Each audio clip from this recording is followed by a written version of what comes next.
All right, just a couple injury things because I know you guys will ask, and this will help me be more organized. But guys who will miss spring ball, Tristan Alvano will be limited. Demetrius Bell will miss spring ball. David Borchers back at some point, but not initially. Jameer Khan, Connor Keneally, Turner Corcoran, Jalen George, Gunnar Gatula, Roger Gradney, Sua Lafuta will be limited. Henry will be Latofsky will be limited. Mac Markway will be out. Dawson Merritt out. Pierce Newberry out. Carter Nelson out. Teddy Prohaska out / limited. Keelan Smith out. Evan Taylor out. We got. You made the hire official today of Pat Stewart. What felt right about that connection and how he can help this organization? Well, Pat's been a part of five Super Bowl teams, right? He's been part of 3 NFL teams. I've worked with him twice before, which, it's that when I say that, that's not friendship. That's knowing how adaptable and versatile he is. We're moving into a space in personnel where no one really knows what lies ahead. So you just need really smart people. And the concepts, I've always really appreciated the Patriots. If you're in the NFL, there's really 2 grading scales. The Patriots, the Belichick scale being one, which really takes into account, how you value different positions, and that, as they relate to others. Pat's always been really a difference maker, I think, in thinking about that, talking about that. So as we move into this new space in college, where you now have added in both recruiting, retention, and now finance, I think Pat's just another really, really smart person who can help us with that, take our evaluation skills to the next level. I think Keith Williams has done a phenomenal job for us.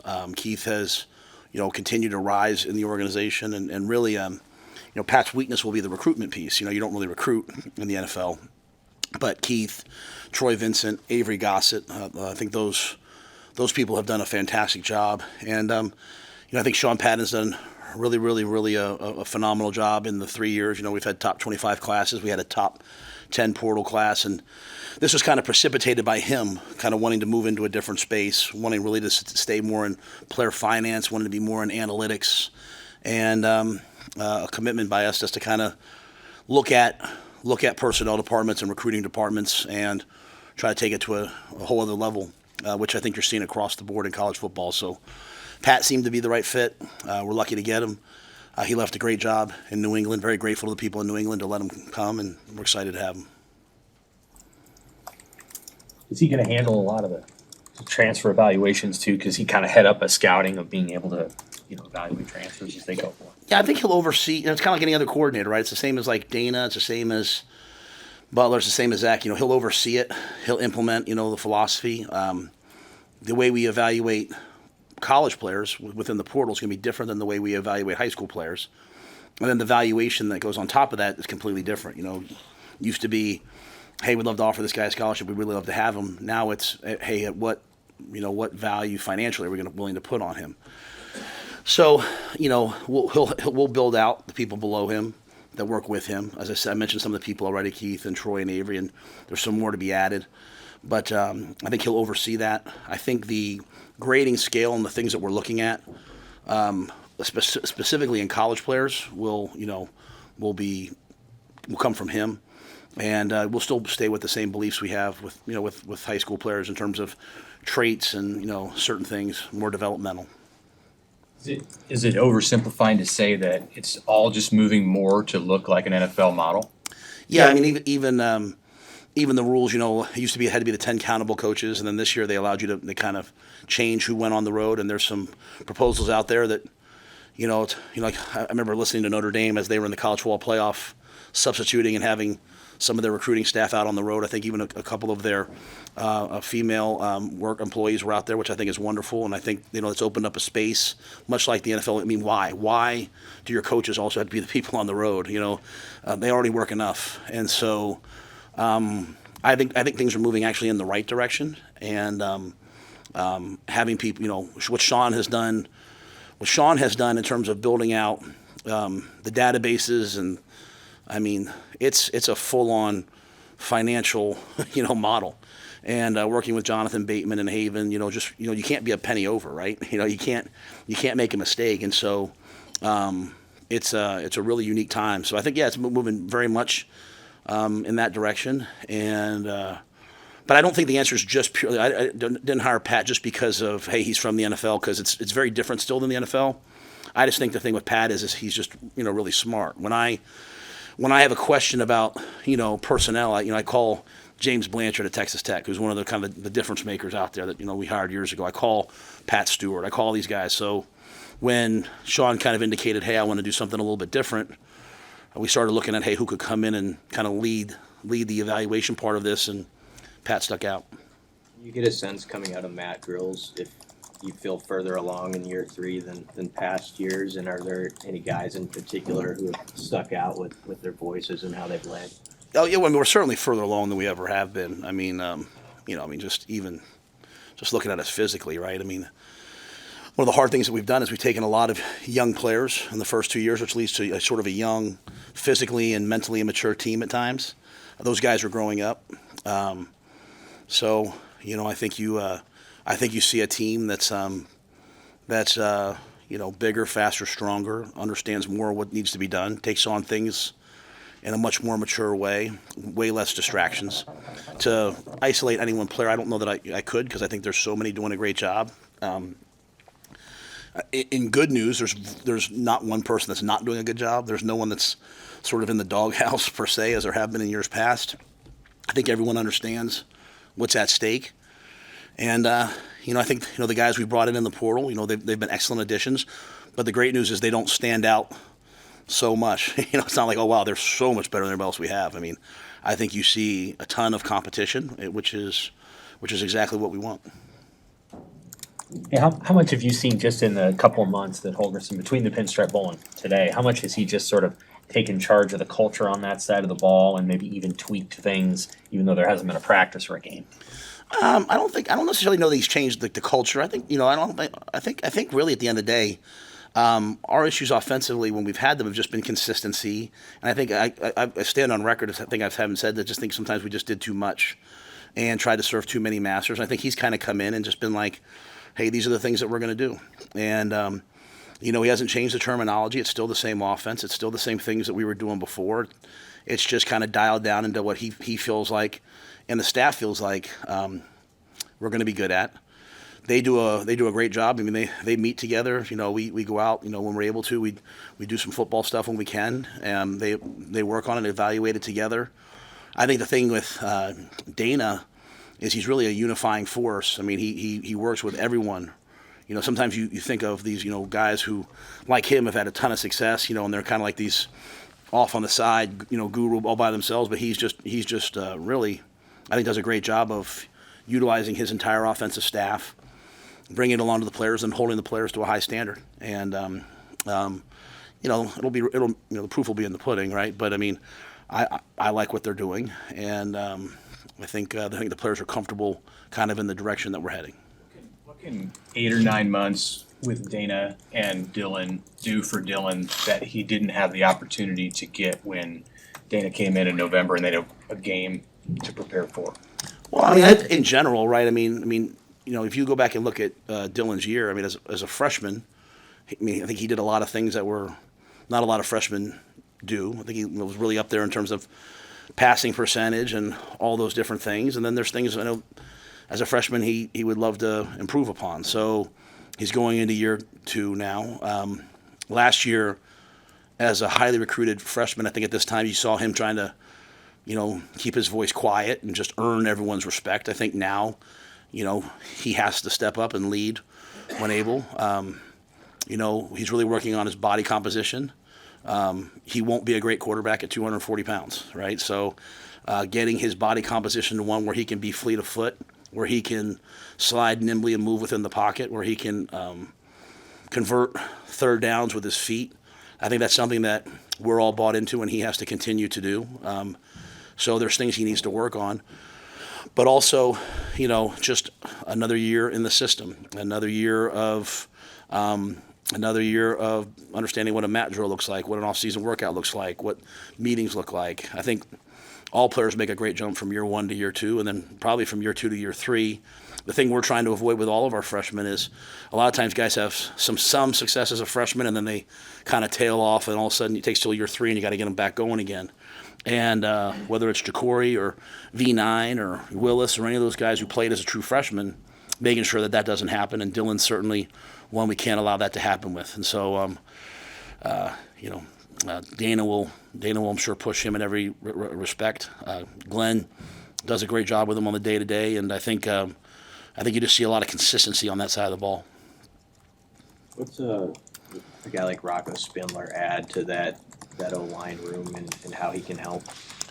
Well, I mean, first and foremost, he's a big, powerful man, right? So I mean, he's another guy up front who can move people, who can accelerate his feet at the line of scrimmage, knock somebody back, slide his feet and pass pro. So it's just another good player, and he's really a great guy. He's a really good person. He fits the culture of that room. Sometimes you bring a guy in from a place that's had a lot of success, and they've got all the answers. And I think the thing that he's done is he's been great about just assimilating into our culture and adding value where he can. I think he'll be one of the the leaders in that room, and there's a bunch of them. I think you see a guy like Justin Evans, who's really with the older guys gone, now it's kind of his time. Some of those guys, Turner, Teddy, Henry, Gunner, they're all hurt, right, coming out of the season. So the guys that you have practicing full time, the Justins, those guys are really trying to accelerate kind of where we are. And I think Rocco's just jumped right in. Great guy to have, be around, very mature, and I'm excited to do some football with him. I know you said last time you were up here, it's not the time to necessarily slot guys on the O-line, but Evans, does he start at center this spring, or how does that work? Yeah, I think he's been, we've been rotating both at left guard because he's had success there and at center. We have a lot of guys, that we're excited to see play this spring.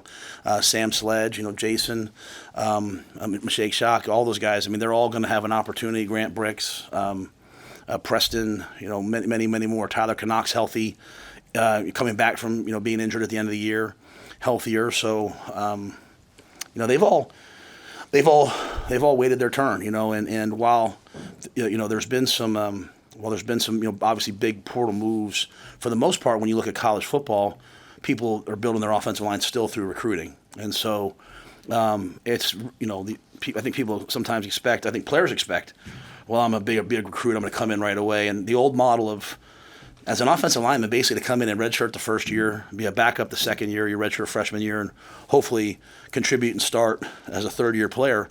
That's the model. That's the model of having a successful team. And so some of those guys are in their third year, they're in their second year. I think they're right on track. So we have brought 2 guys in that are older to help, but we have a bunch of guys we feel good about, and if we can get Turner, Teddy back, that will certainly bolster us as well. Ran that spring league last year. Do you expect that to return, or with smaller roster sizes, is the format going to change for the spring at all? Yeah, we won't do that this year. That was for a certain time and place. I think this year we have an older team in many ways, and so practice will look different. So I think that was just kind of something we did last year, really to try to build some competition and really get the guys learning to compete. I think now it's a little bit more about taking our execution, our situational football, and some of those things and accelerating those. With the staff additions that were made over the offseason, how important is this spring, Matt, for just the players to build the trust with their coaches and vice versa? Yeah, I mean, I think anytime you bring new people in, I mean that's college football now, right? There's going to be, hopefully not a ton of staff movement every year, but there's going to be player movement, and so we have to make decisions based upon really production and professionalism, not potential. And that was a big thing for us at the bowl game. We talked a lot about we're past the point of potential now. Now it's who produces, who's a professional, and earning what you get. And so having some guys come in, having obviously Eckler come in with a fresh set of eyes, looking at guys, having Snow there now with a fresh set of eyes, Addison coming in with a fresh set of eyes. Sometimes maybe you're a guy that you're kind of down the depth chart at your position, and someone comes in and sees something in you that the previous guy didn't see, and so I think that gives a lot of guys opportunities. Terry and Phil coming in with the defensive line and outside backers. Just again a different group of people. So I think it'll be really really important this spring. And the off season's been really important, and the meetings. At the end of the day, as you have a more talented roster, you really can't waste a day. And I think our roster's the best it's been. I think the guys are developed, and so they have to take advantage of the opportunities they get. Does the purpose at all? You mentioned having an older team and some changes with the spring, but does and of course not having a spring game. Is there anything else significant that changes about what you're trying to get done in spring? Do you scrimmage as much? What's changing about spring football from your perspective? Just a spring game. I mean, honestly, we'll still do the same amount of work.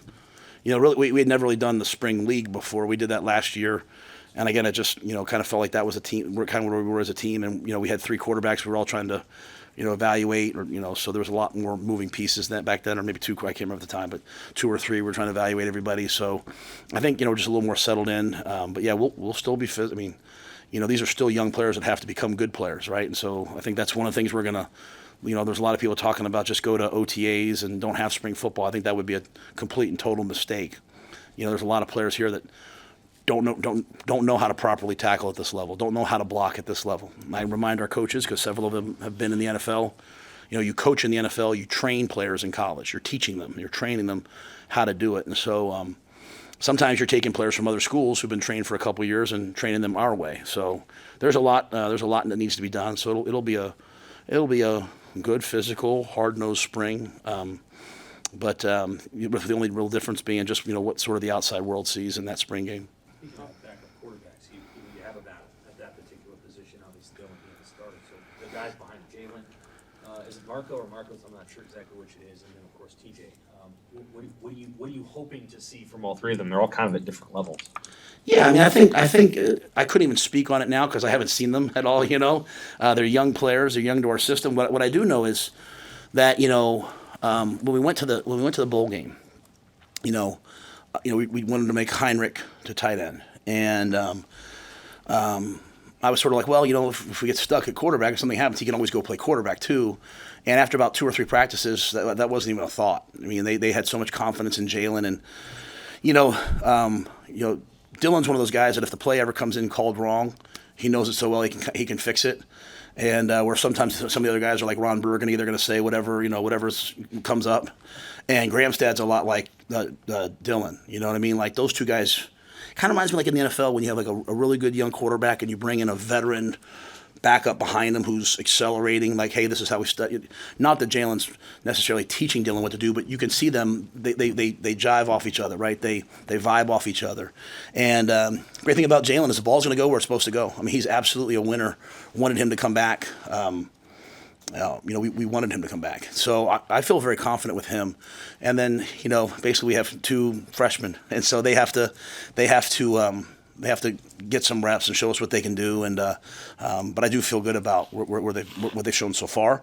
But I think the spring will be huge for us. The transfer, I mean, obviously Dana knew something about him, but you had, I'm sure, sign off on bringing him forward. Yeah, Dana was really, really comfortable. Had a ton of experience, and I trusted that. I mean, at the end of the day, there wasn't a lot of college tape, but.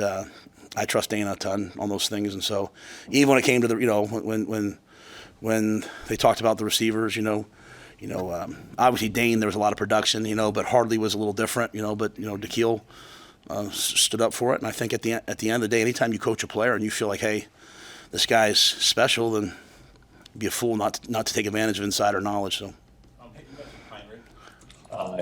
In his move to tight end, how big of a time is this for him in his development, the moving positions? Yeah, I mean, there's no doubt he can do it, right? So I mean, in a day and age where most guys would don't trust their coaches, coaches aren't trusted as much anymore as they used to be, and a lot of guys would have transferred. I mean, to me, this is a true I'm very appreciative not only of Heinrich but of his entire family for trusting us in that this would work out. I didn't expect him to play as much in the bowl game as he did. It was just, Dana and those guys, as they put the game plan together, felt like, hey, he's going to be someone that elicits different defensive personnel, which will give us an advantage. And he was physical. He could really run. Sometimes I say things and people look at me like I'm nuts until it's proven. And like I said, he was one of the best athletes I've been around. All of a sudden, he's in the dunk contest, and people are like, "Oh, what a good athlete!" Like he's really a special athlete. I mean, he can run. He is explosive. They just had a little. Today was Husker games, so we had like a little competition with all across campus, and then they finalized with a dunk contest. And I mean, he's windmill 360 and all those different things.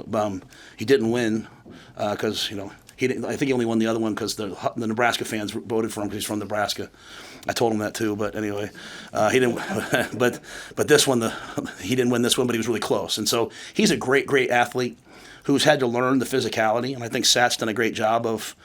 I mean, a lot of guys would take a guy like that and just be like, oh, whatever, or take that guy and just we'll have him run routes, but they're teaching him all the blocking, all the protections, and I think he's doing a really great job because he recognizes he's going to have a chance to play at the next level via this position.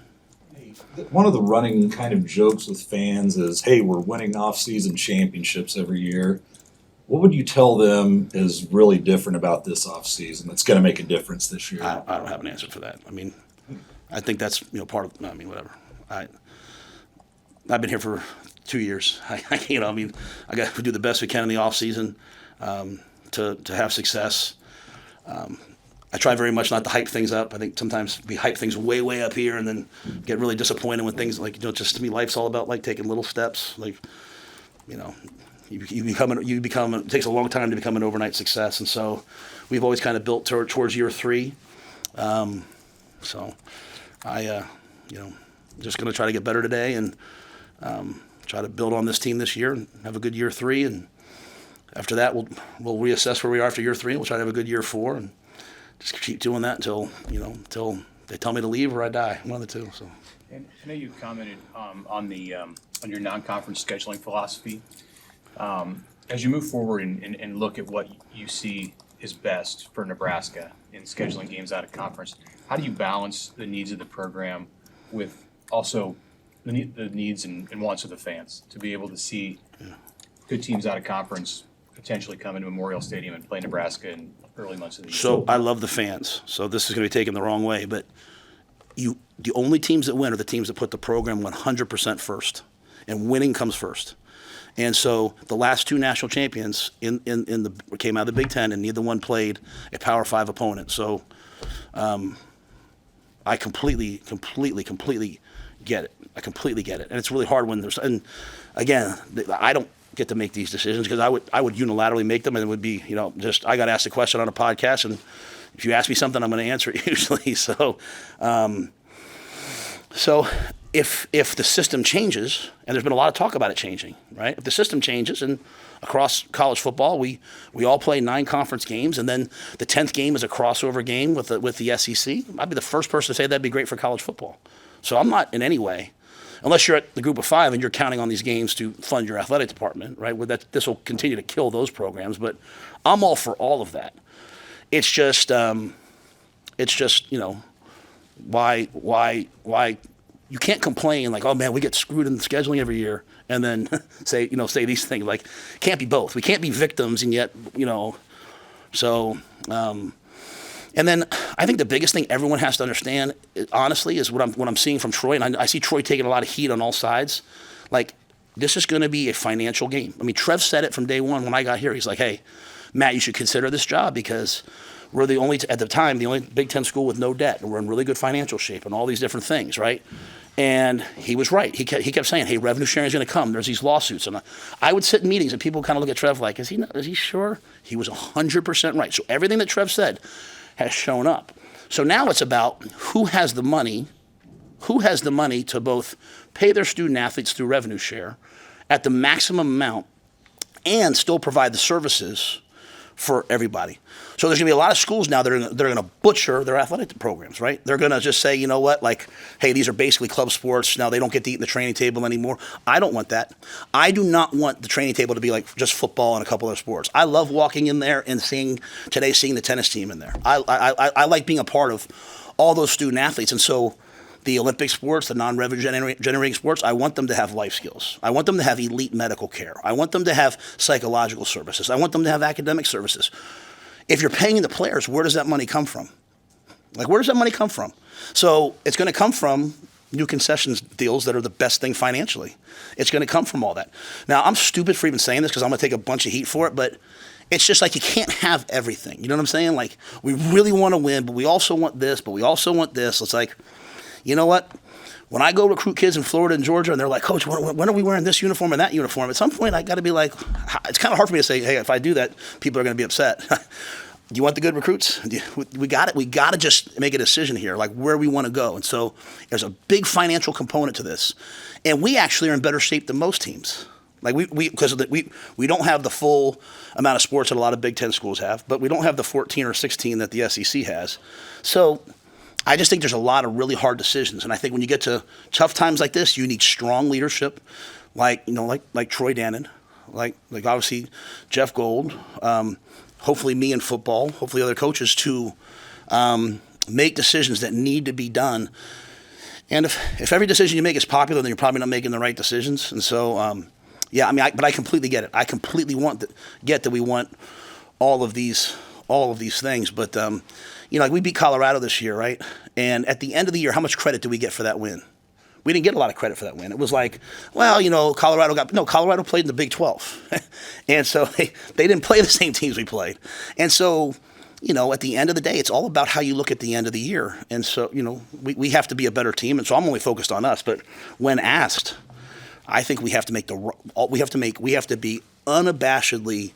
I've said from the very beginning, I got here, we have to be unabashed about investing in athletics, and we have to be unabashed about doing the right thing for right now. And that's difficult to do. I appreciate Troy's leadership. I think, I see him, I saw him yesterday, and he can't spend more than 3 minutes with me without having to go take a phone call about something, because these are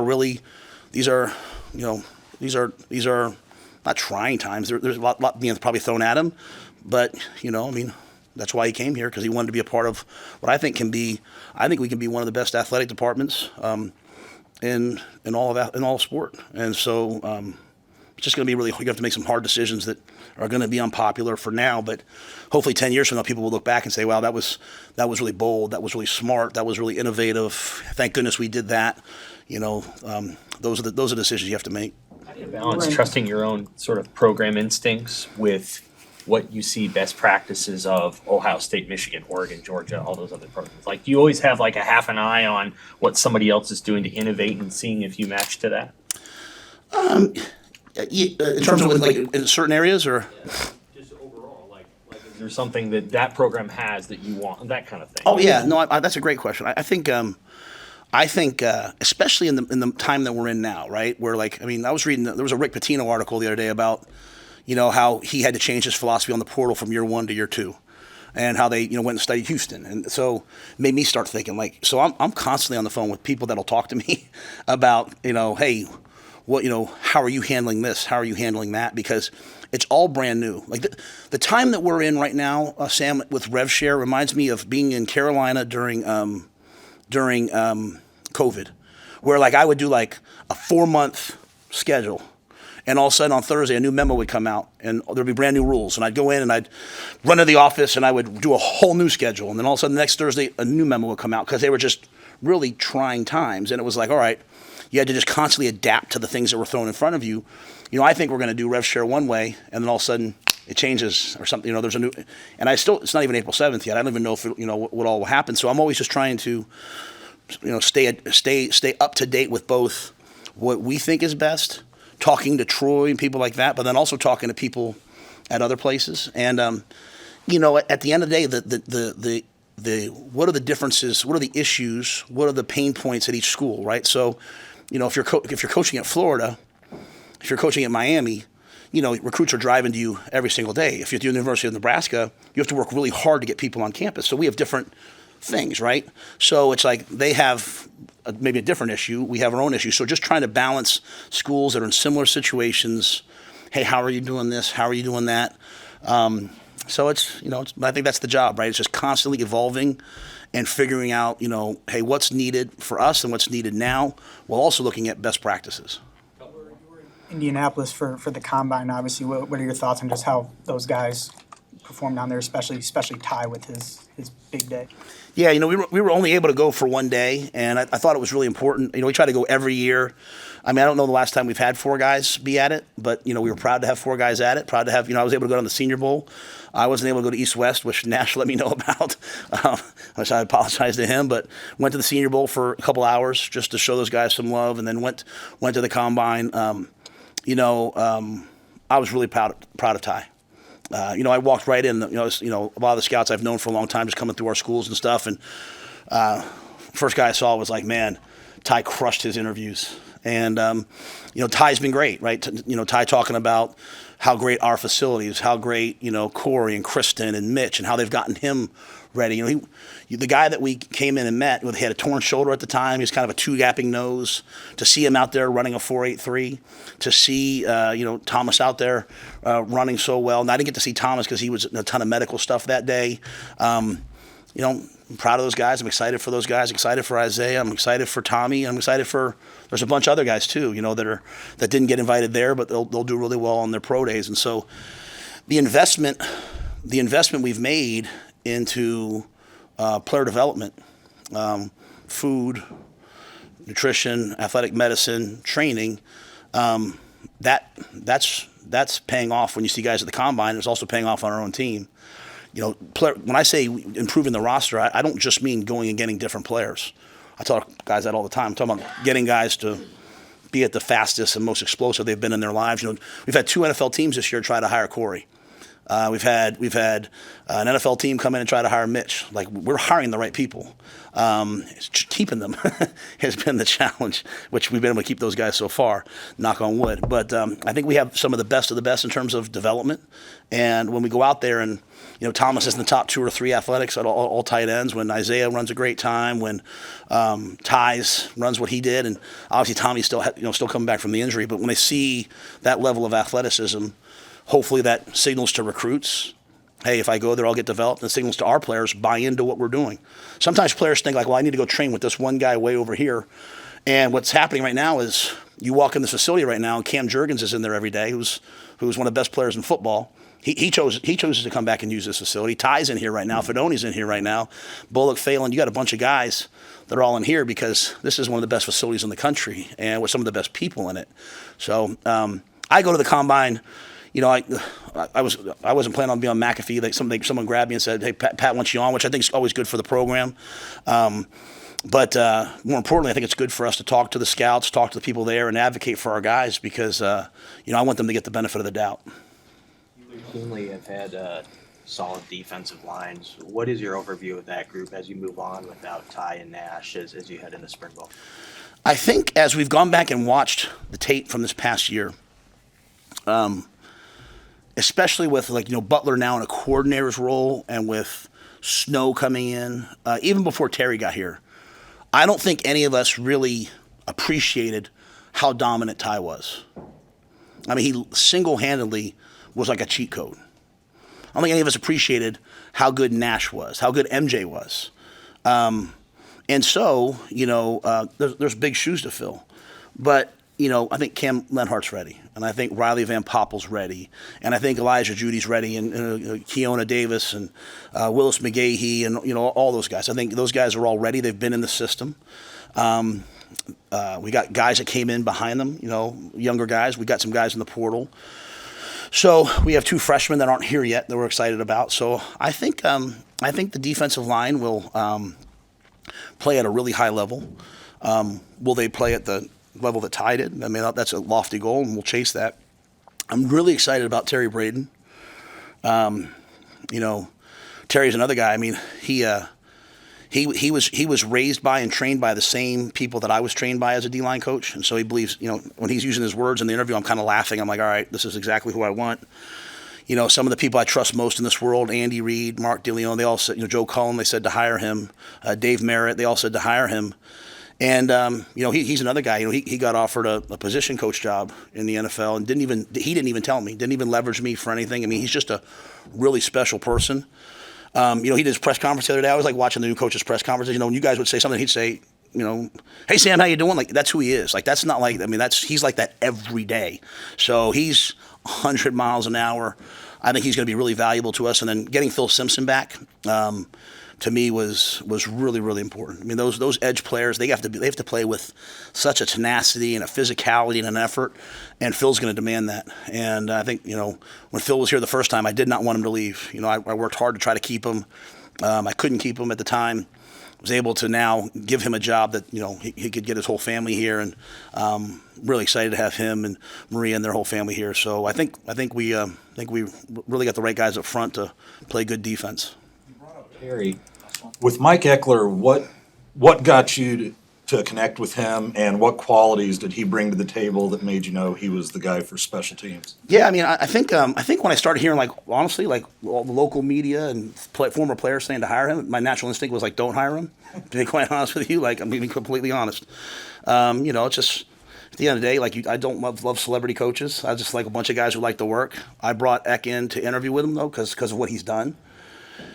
And I couldn't get him out of my brain. I just loved the way he did everything. I kept hearing stories about he's running down the 80 and he's he got arrested running down I-80, and I'm sitting there in my line oh, do I want to take that on? It seems like a lot.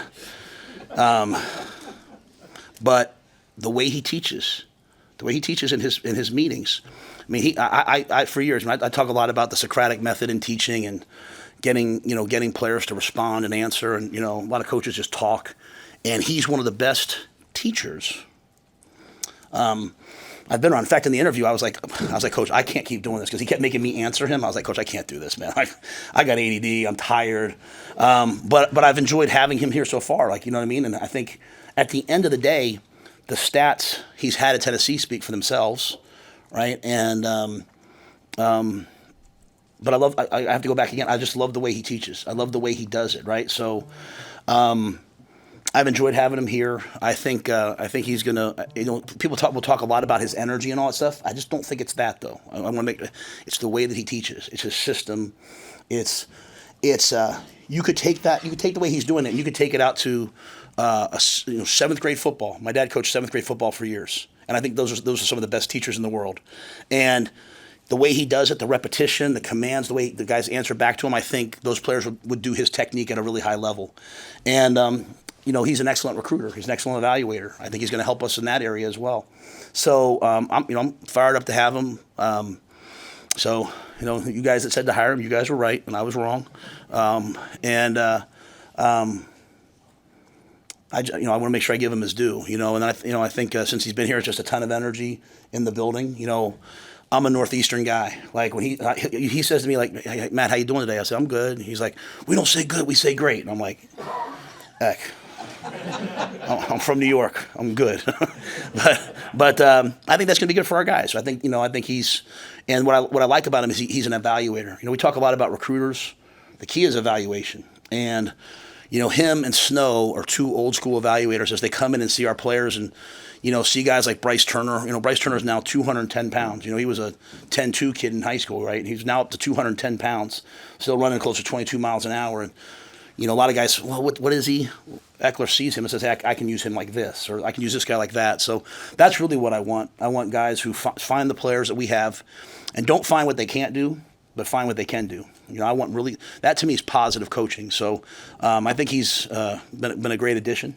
And, we're only getting started, but already I can feel it, we're starting right now at 6 o'clock in the morning. We're starting with a special teams meeting every day, 10 minutes, because him at 6 o'clock is like a vitamin E, you know what I'm saying? He's got a lot of energy and a lot of juice. And I think it'll be really good. And I need guys that would offset me, because if I walk in at 6 o'clock in the morning, it's going to be kind of, fire and brimstone. And he's a ton of energy. So excited to see what he does, and excited to see the things that he brings. And I love what he said in his press conference. He came for all that. He came for the challenge, and I think Maher will continue to help us, at a high level, and we'll do whatever it takes to be the best team on special teams in the Big Ten. Well, Thanks, man. 3 players. We'll have Dinky, Rocco Spindler, and Sam McCullough.